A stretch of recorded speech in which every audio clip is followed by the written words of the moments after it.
Hello guys, welcome to my Greta Talks channel. Before starting, let me give you some background of the episodes in this series. We will find various stories related to Sia and Sia's grandfather. Their stories will help us to understand the thoughts of the Gita. Sia represents Arjun and Sia's grandfather represents Lord Krishna. Let us begin today with the first thought of the Gita from the first chapter, that is, the search of happiness and virtue.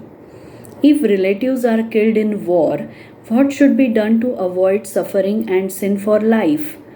Arjun started thinking about his intentions, deeds, and their results after seeing all the relatives who had come to fight in Kurukshetra and their victory, kingdom, and killing.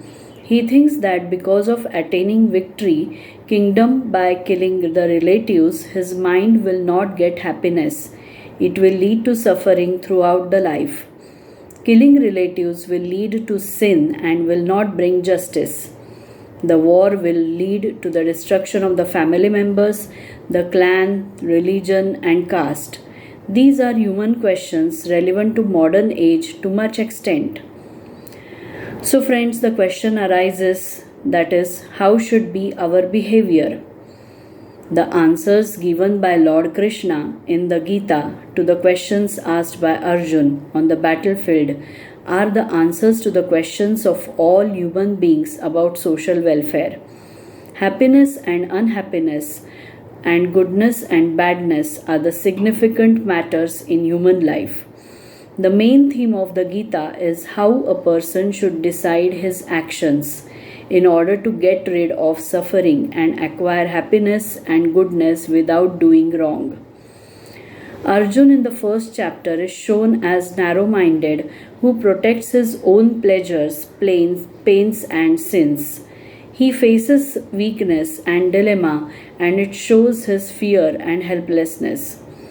To him and to the whole world, the Gita gives a broad vision of socialism.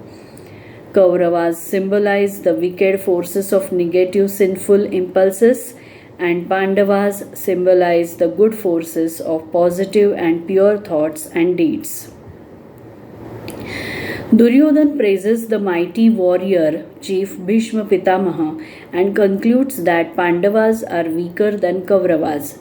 Friends, in our life, we find darkness, falsehood difficult to face and attack, as Arjun experienced prior to war.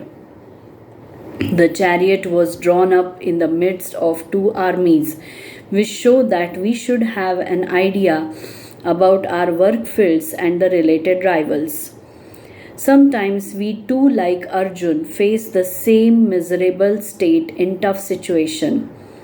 We give up our efforts and wish to escape the situation. We put all baseless arguments at that moment and give excuses about how giving up our efforts is correct, as Arjun did at that time.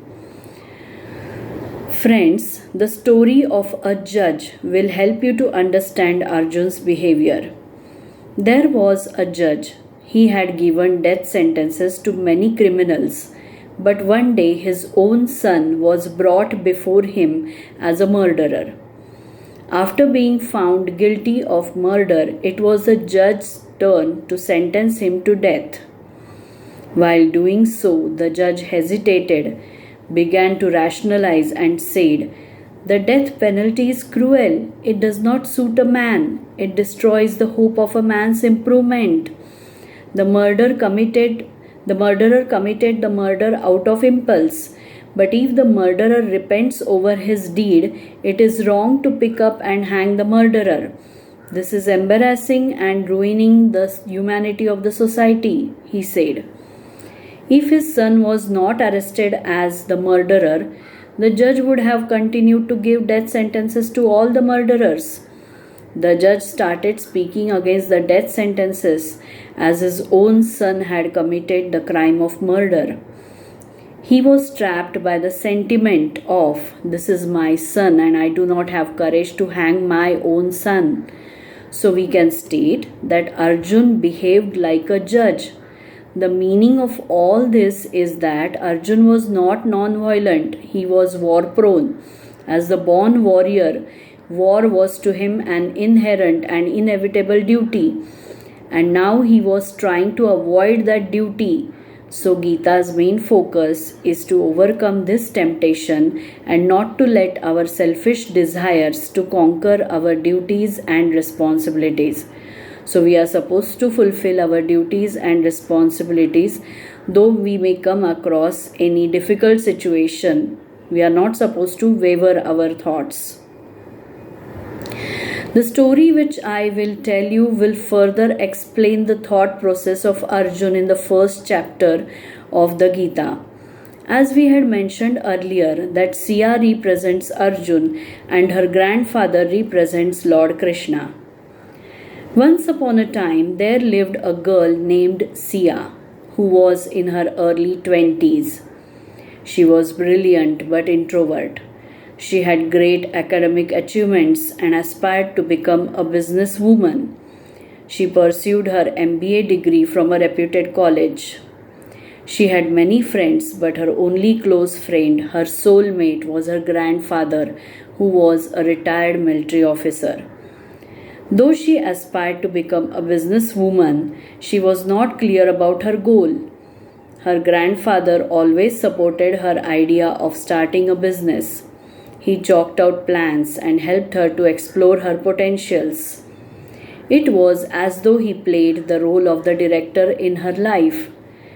Though she wished to start her business, when the actual moment arrived, when she was expected to take firm decision, she was not ready to take any action. She told her grandfather that as she was a woman, it would be difficult for her to sustain this men-dominated competitive world. There were many doubts which shadowed her intellect, like what type of business would be suitable for women? How would she raise finance for her business? What would happen if she incurred losses in her business? What would be her mental condition if men dominated her in her business? Such were the questions which she was thinking about as Arjun thought in the battlefield. So Sia's condition here is same like Arjun, and grandfather has played the role of Krishna here. I hope you have liked these stories and the first thought of the Gita. Let us discuss the second thought with a story in the next episode. Stay tuned with us. Thank you and goodbye.